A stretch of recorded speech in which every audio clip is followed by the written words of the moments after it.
Soğuk balvadan ел үшіп кетті деп, официалды бөлікке өтуіні тура шештік. Қана бақыт. Да, дорогие друзья, дело в том, что аплодисменты, друзья, кандидат в президенты от партии Бүтін Кыргызстан Адахан Кимсанбаевич Мадумаров. Қырғыз Республикасының президенті қызметіне талапкер Мадумаров Адахан Кимсанбаевич.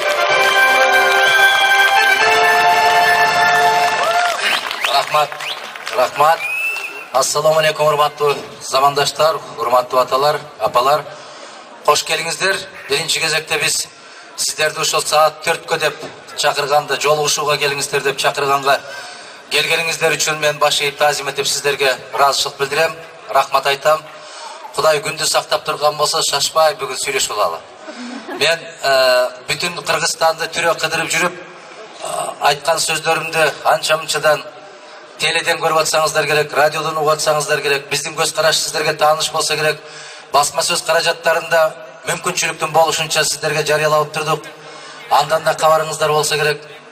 Кече 1 саатка жакын 45 мүнөт НБТ телеканалынан чыктык орусча көрсөтүү менен. Андан баштагы күнү Манас жаңгырыгында 1 саат, бүгүн саат 8:30 5 каналдан, эртең МТСтен ушинтип сиздер менен баарлашабыз мүмкүнчүлүк болушунча. Мен сиздерден кечирим сурайм. Бир аз ыңгайсызыраак болуп калган болсо. Себеп биз эски аянтты сураганбыз. Эски аянт бизге берилген жок. Биз стадионду сурадык, стадионда берилген жок. Ушуну менен өзүңүздөр жыйынтык чыгарып алсаңыздар болот. Кандай бизде таза шайлоо жүрүп аткандыгын. Гезит, журнал, телевидение, радиону айтпай эле коет. Андан баарыңыздардын өзүңүздөрдүн кабарыңыздар болсо керек. Ошого карабастан, урматтуу замандаштар, биз эмне үчүн Кыргызстанда президенттик шайлоого баратам? Биринчи кезекте Кыргызстанды мына ушундай башаламандыктан токтотуп, конституциялык талаага киргизиш үчүн. Экинчиден, Кыргызстанда Бишкектен баштап акыркы айылга чейин каккан казыктай тартипти орнотуш үчүн. Үчүнчүдөн, бийликтин көзүн тазалап, угурларды жазалаш үчүн. Мен эмне максат менен баратам? Мен мынол көзүбүзгө көрүнүп турган Ак үйдүн же болсом 7-кабаттын президенти болбойм эч качан. Мен сиздерге каттуу убада берем. Мен Кыргызстандын элинин президенти болгум келет. Аны үчүн эмне кылыш керек? Жарым ай кабинетте отуруп иштейбиз, жарым ай сиздердин араңыздарда болом. Мен сиздерге жараткандын алдында ушуну гана убада берем. Көпүрө курам, үй салам, же башка кылам деген андай убадалар бул мамлекет жасай турган, ансыз эле жашай турган убадалар бар. Биз көптөгөн жылдар бою ушундай сөздөргө ишенип жүрүп, же болбосо шорпо шилеңдин аркасынан кетип, анча-мынча тыйындын аркасынан жетип көргөн күнүбүз ушул эле. Кыргызстанда түрө кыдырып жүргөндө элибиздин пейилинин өзгөргөнү. Аксакалдар дагы, апаларыбыз дагы, жаштарыбыз да айтып атат. Бүттү, биз таза болмоюнча таза бийлик кура албайт экен деген түшүнүккө келип калгандыгы. Өткөн жылы дал ушул жерде парламенттик шайлоодо жыйын өткөргөнүбүздө эмнегедир көздөрүбүз башкачараак эле, туман басып турган сыяктуу эле. Бүгүн аба ырайында туман басып турат. Бирок элибиздин көзүндө кандайдыр бир жарыктык бар, үмүт бар, тилек бар. Кудай ушунубузду кут кылсын. Ушунубуз менен биз 2011-жыл Кыргызстандагы бардык балекеттердин кеткен жылы катарында баракты жаап, жаңы 2012-жылды касиеттүү, ыймандуу, бакубат көрүнгөндүн колун карабаган бүтүн Кыргызстанды курганды Алла бизге насип эткен болсун. Мен Кудайдан ушуну сурайм. Экинчиден, Кыргызстанда 5 миллион калкыбыз бар. 5 миллиондон бир аз көбүрөөк деп айтып жүрүшөт. Так санын эч ким билбейт. Бизде жанакы ар бир гектардан 35 центнерден буудай алдык деген сыяктуу эле Кыргызстанда бүгүн 3 миллиондон ашык шайлоочу бар экендигинде менин күмөнүм чоң. Ишенбейм дагы. Себеп өзүңүздөр билесиздер, 1 миллионго жакын биздин мекендештерибиз Россия, Казакстан башка мамлекеттерде тишинин кирин соруп, атасын, энесин, апасын, эжесин, балдарын багып сыртта жүрөт. Мен бүгүн акыркы тизмени алып отурам. Кыргызстанда канча шайлоочу бар деп. 3 миллион 46 миңби 47 миң деп бериптир. Кайдалар? Эгер бизде 1 миллионго жакын тепсе темир үзгөн жигиттерибиз сыртта жүргөн болсо, 3 миллион 46 миң шайлоочу кайдан болот? Açık süйлөшөлү. Болгондо да Тышкы иштер министрлигине сыртта жүргөн биздин мекендештерге болгону 35 миң гана добуш берген. Ушундай чоң өлкө Россияда 15 миң гана добуш бар. 3 гана жерден участокко чыккан. Москва, Екатеринбург, Новосибирск. А калган биздин мекендештерибиз кайдан барып добуш берет? Аны эмне үчүн жасап атат, сиздер билесиздерби? Өткөн парламенттик шайлоодо бүтүн Кыргызстан партиясын Россияда иштеп жүргөн биздин мекендештерибиз каттуу колдоого алган. Мына ошонун сабак алышты булар азыр. Аларды шайлоодон четтетти. Өткөндө бир кез абдан туура жазыптыр. Баштакы бийлик элди тентитсе, азыркы бийлик элди добуш берүүдөн четтетти деп. Кайда калды алардын конституциялык укуктары? Ошондуктан менин терең көз карашымда 4 миллиондон ашыгыраак Кыргызстандын элине 120 депутат өтө көп. Өтө көп. Biz Moskva шаарын билебиз. 15 миллион халкы бар, 35 гана депутат иштеп атат. Московская городская дума. Москванын чарбасын карап көрсөңүздөр, биздин Кыргызстандай мамлекеттердин 30 мамлекеттин чарбасы бар. 35 депутат жетишип атпайбы? Менин көз карашымда 45 болуш керек, ашып барса 60 гана болуш керек. Жогорку кеңештин 2-чи палатасы пайда болуш керек. Ата бабабыздан калган касиеттүү салтыбыз Кыргызстан эл курултайы деген палата пайда болуш керек. Эл курултайына ар бир айыл округтан кишинин санына карабастан бирдей депутат шайланышы керек. Ошол депутат келгенде желкесинен француз атыр эмес, желкесинен пахтанын, тамекинин, буудайдын, кызылчанын, жүгөрүнүн, же болбосом тердеп чыккан аттын жыты чыгып турган болуш керек. Мына ошол гана элдин турмушун билген болот. Ошол гана элдин атынан сүйлөй алганга укугу болот.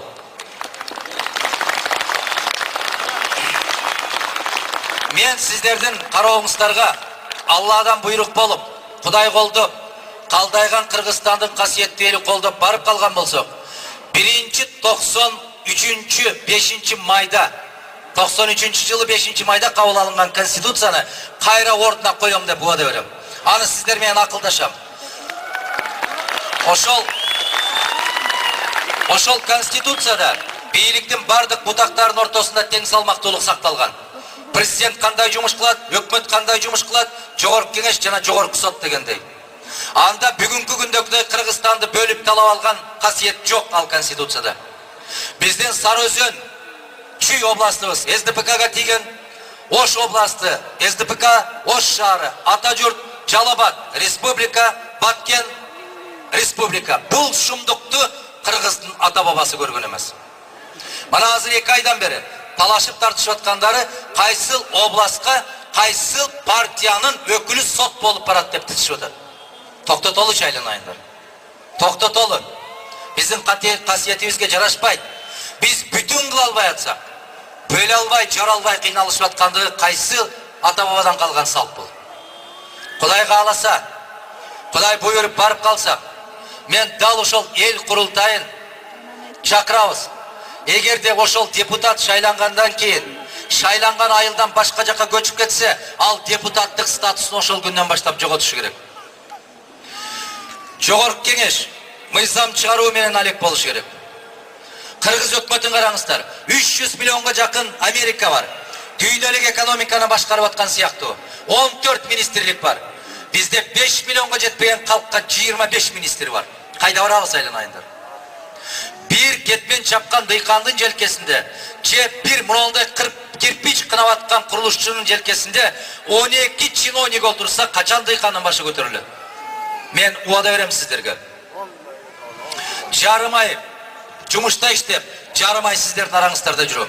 Толук эмес 1 жылдын ичинде Кыргызстанды мен 3 жол кыдырдым.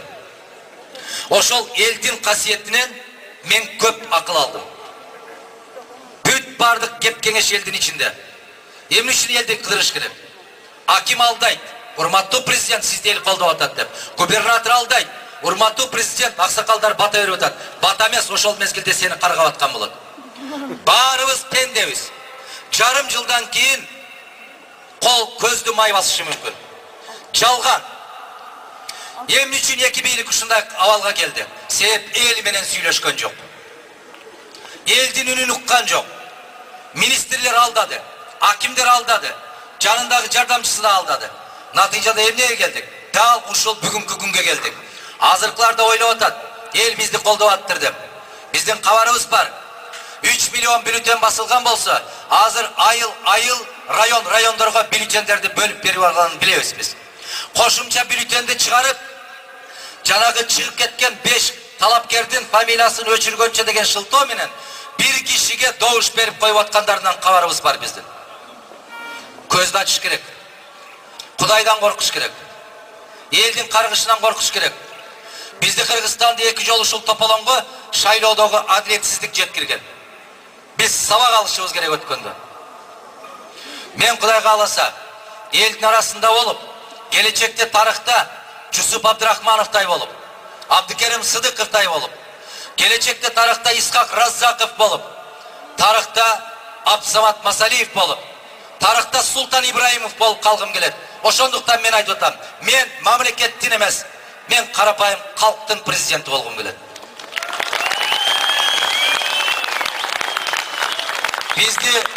Биздин дарегибизге эч ким доoma тарта албайт. Менин 20 жылдык өмүрүм сиздердин көз алдыңыздарда өттү. Мамлекеттен bir тыйын алып алды деп эч ким доомат кое албайт.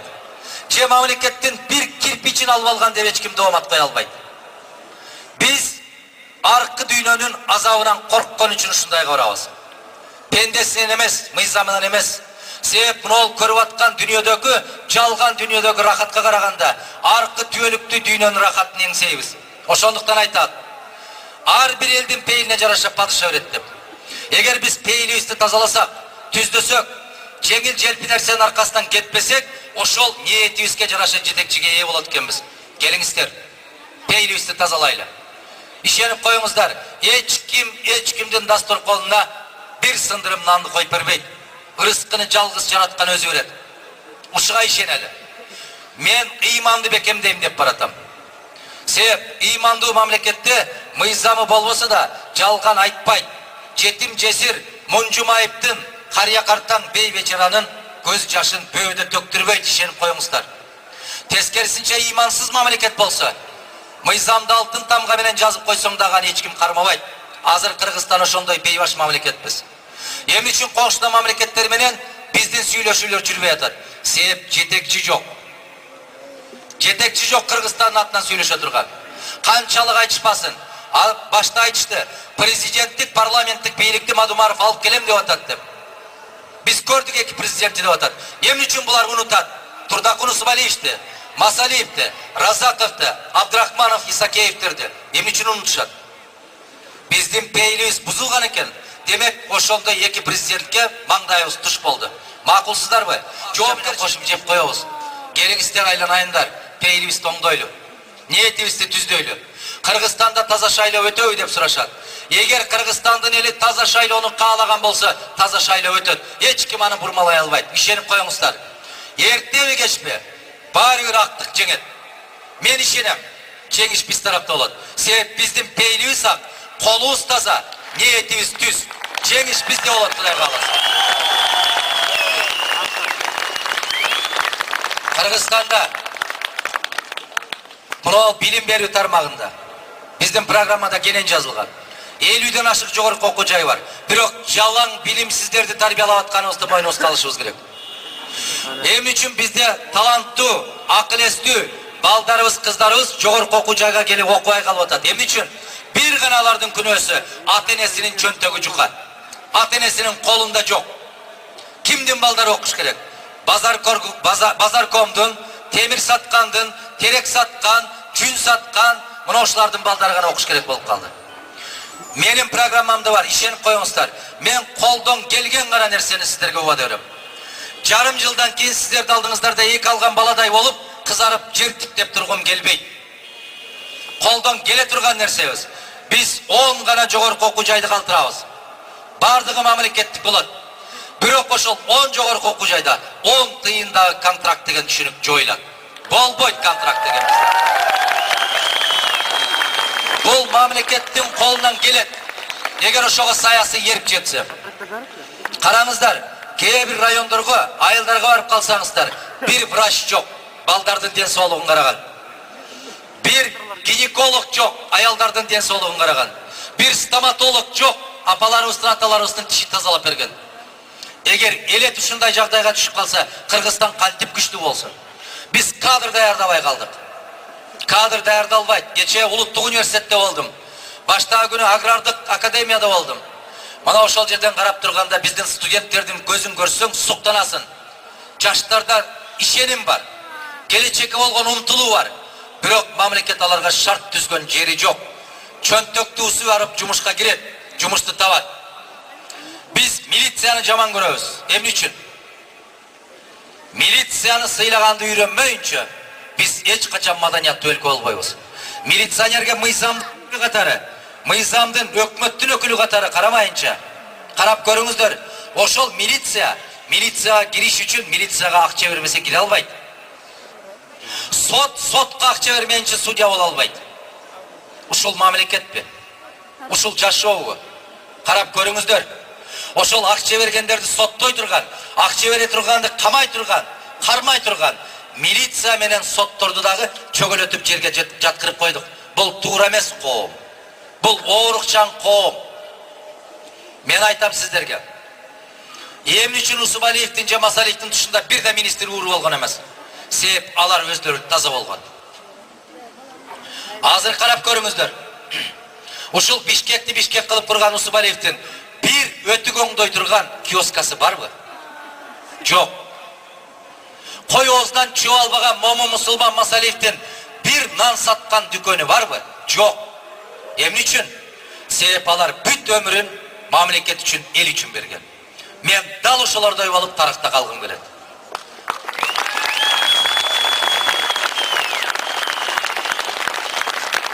Дүйнөдө мынау жарыктыкта эмнеден корком мен? Биринчиден элдин каргышына калгандан корком. Элдин каргышынан корком. Экинчиден могул жерде отурган апаларымдын, аталарымдын назарынан калгандан корком. Мыңдан өткөн азап жок түшүнгөн кишиге. Ошондуктан Кудай кааласа, жараткандан сурайм, бир үзүм нан жесем да, бир кашык суу ичсем да, Кудай күч берген мага. Акыл эс берген, сабырдуулук берген. Маңдай терим төгүлүп тапкан адал тамак болсун деп суранам жараткандан.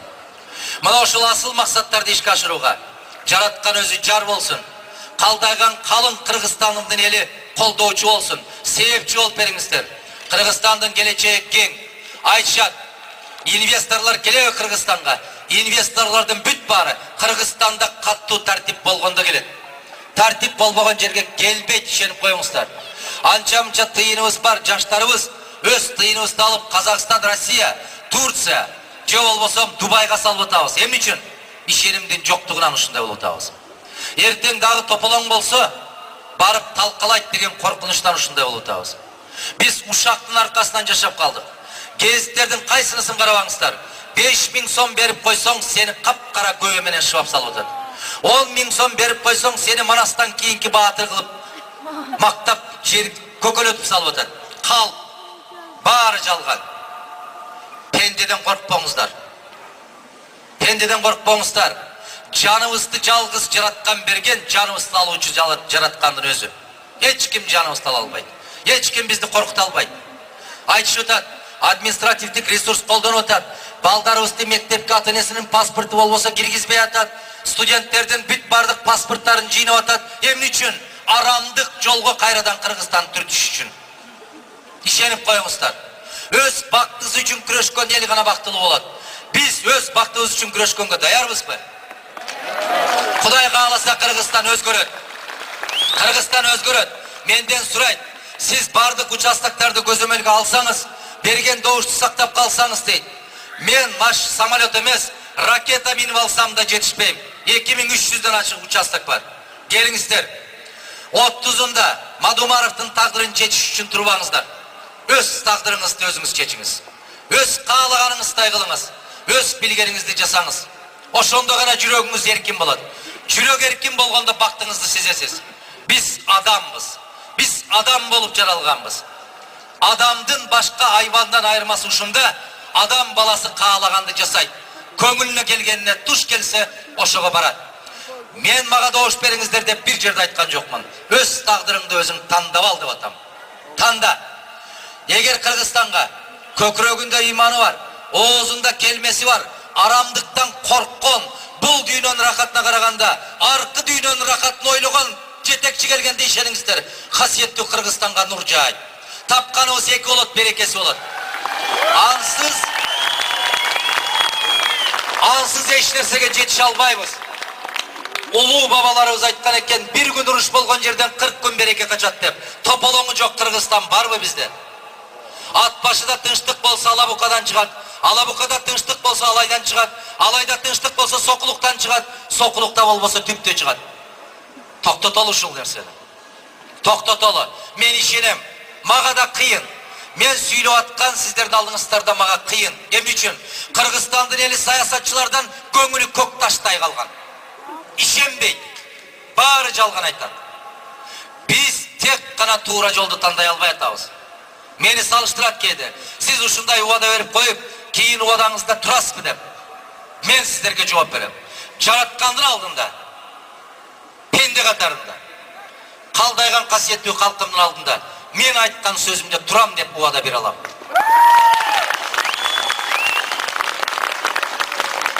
Мен терең ишенем. Эртеби кечпи Кыргызстан деген мамлекет көктө жанган чолпон жылдыздай болуп жарык кетет. Эртеби кечпи биздин колубузга келкелибиз келет. Эртеби кечпи ар дайым колунда кызыл кармап жүргөн элибиз ошол кызылды кайра кармайт деп ишенем. Кудайдан үмүтүм ушул. Жараткандан сураганым, мени сүйгөн пендем деген болсоң, жаманчылыкка азгырыба. Мага күч кубат бер, мага акыл эс бер, мага ыйман бер, элимдин каргышынан сакта деп суранам мен жаратканда. Элге жаман көрсөтпө деп суранам мен. Сөзүмдү эки кылба деп суранам. Оозума арам тамактан сакта деп. Мен убада берем сиздерге. Жетекчи болуп калсам, Кыргызстанда эч качан жетим жесир, мунжумайып, карыя картаң, бей бечаранын көз жашы бөөдө төгүлбөйт деп убада кылам. Мен ушул убадама турам, Кудай кааласа. Я смотрю, здесь Кыргызстан многонациональное государство. В чем богатство нашего государства? Это не тем, что находится под землей, а все, что находится над землей. Это прекрасный народ Кыргызстана. Я безумно люблю свою страну и безумно уважаю свой народ. Ибо все наши достижения, которые мы имеем, благодаря только нашему народу. Каждый раз правители говорят, мы мучаемся, чтобы накормить свой народ. Врут, лгут. Всегда народ кормил власть и сейчас кормят. Самое лучшее, что может сделать власть для своего народа, не мешать своему народу жить в счастье. Не мешать. Бизге 2000ден ашык жеке жаран Мадумаровдун фондун колдойбуз деп акчаларын салышты. Мен ошолорго таазим этем, рахмат айтам. Мен өмүрүмдө көрбөгөн, тааныбаган, бир жолу сүйлөшпөгөн дыйкан чарбалары менин фондума акча которуптур, ошолорго таазим этем. Жараткан мага күч кубат берип, ошолордун арткан үмүтүн актаганды насип эткен болсун. Чоң рахмат дагы бир жолу. Кыргыз Республикасынын президенттик кызматына талапкер Мадумаров Адахан Кимсанбаевич агай 1 секунд ушул жерде кыстырмай кол чыгап туралы туугандар. Биздин тандоо Адахан Мадумаров.